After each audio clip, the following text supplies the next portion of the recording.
ชีวิตคนเฮาก็ซ้ำนี่สำเร็จเขาก็อิจฉาล่มเหลวมาเขาก็ดูถูกตอนลุ่งเรืองมีแต่คนตอมตอนล่วงลงมามีแต่คนเหยียบซ้ำมีเงินคำโมกก็กลายเป็นปรัชญาบ่มีเงินเว้าปรัชญาเขาก็ว่าปัญญาอ่อนตายอยู่ไสก็ดีแต่อย่าตายเพราะว่าขี้ปากผู้ใดความบ่สมบูรณ์ของชีวิตบ่ได้ดีขึ้นเพราะว่าขอพรจากสิ่งศักดิ์สิทธิ์แต่ขึ้นอยู่กับความกล้าหาญลงมือเปลี่ยนเจ้าของ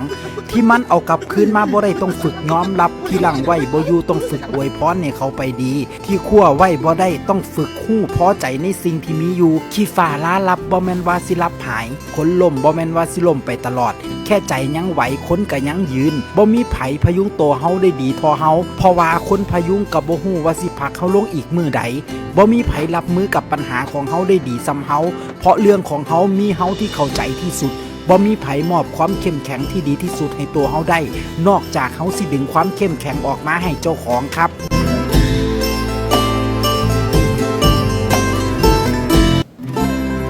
มีเงินเดี๋ยวก็มีหมู่บ่มีเงินหมู่ก็หายมีเงินคำเว้าก็เป็นปาดบ่มีเงินคำเว้าก็เป็นแค่ลมมีเงินแค่ดีดนิ้วคนก็ได้ยินบ่มีเงินห้องให้ตายก็บ่มีไผเห็นมีเงินแก้ผิดเป็นถูกได้บ่มีเงินบางเทื่อถูกกระสู่ผิดบ่ได้เงินมันซื้อได้